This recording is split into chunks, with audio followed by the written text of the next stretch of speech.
Hey folks, here we go. Devotional day 2 for this week. If you saw yesterday's, you know that the devotional is this week inspired by some work that I do with training our newly commissioned pastors. So for a number of years now, I have led the team of training, and I'm actually leading the training. I'm teaching the class this Tuesday and Wednesday.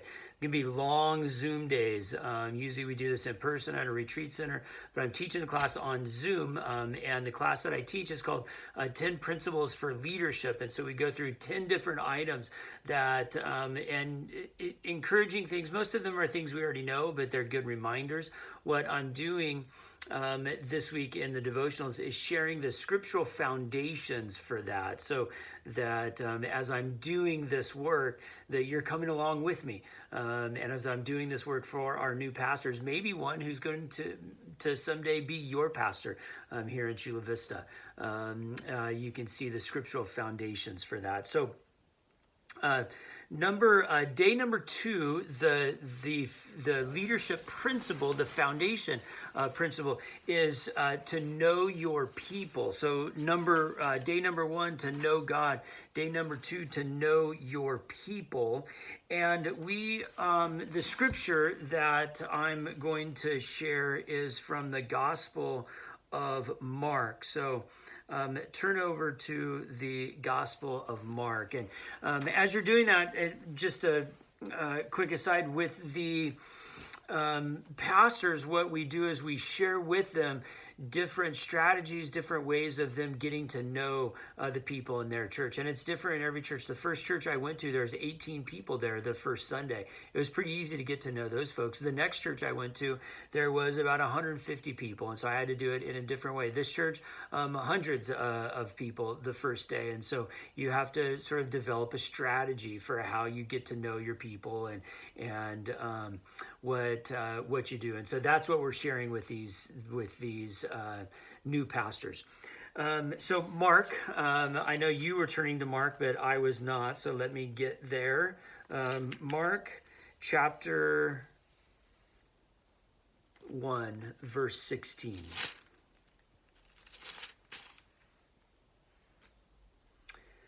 As Jesus passed along the Sea of Galilee, he saw Simon and his brother Andrew casting a net into the sea, for they were fishermen.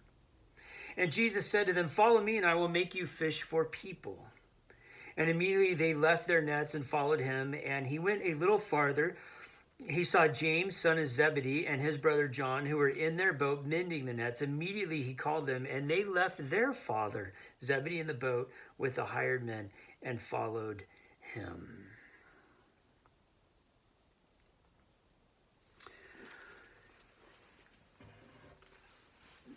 There's a lot about this passage, but what I want us to, the questions I wonder about this passage is, did he know these guys? I mean, were these like, they all grew up in and around Nazareth. Were these the guys that he was, whatever kids did during those days growing up? Are these guys that he already knew?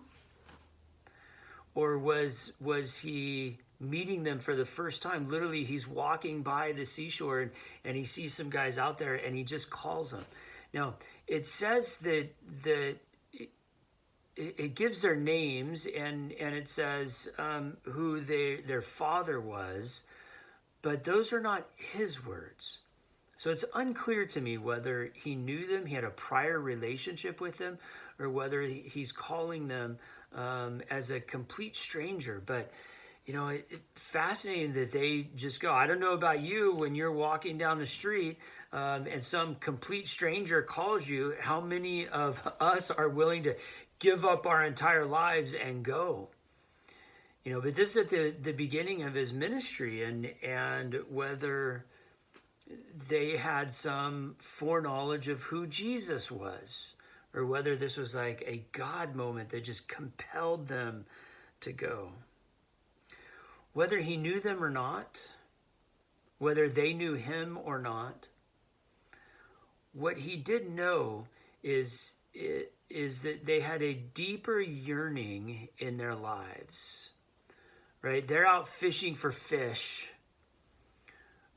a noble profession, a good profession, their family's profession. But he says, I'm going to teach you how to fish for people. That he helped them get to the next place in life. He helped them grow a little bit deeper. He helped to define what that yearning was that lied within them that they couldn't even name yet. Are there people in your life who have helped that in you? You know, I think of ways that my parents did that for me when I was younger. I think about ways in which mentors that I've had through the years have helped me to identify a passion or a desire or a yearning that I didn't even know I had yet. Or maybe I sort of felt it rumbling around in there, but I couldn't name it yet.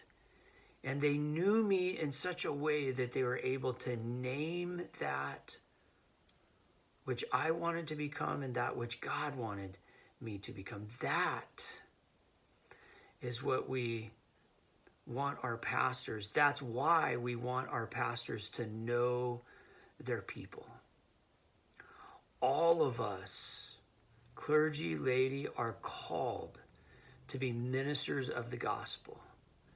And one of the ways that we can be ministers of the gospel is that we can help our world, help our community, help the people in our workplace or the people in our school, or individuals. We can help people become the better versions of themselves that they don't even know that they want yet. We can help them grow into the people who God desires them to be that they're not yet connected to. See, that's one of the things that we get to do.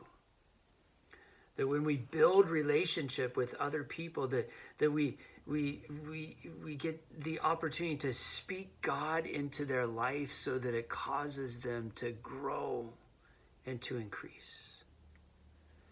Man, what a privilege that is. And so today I would encourage you to spend some time giving thanks for the people who have exercised that privilege in your life. And consider the ways, or the people perhaps, or the institution in which God might be inviting you to speak more life into people, organizations, institutions around you.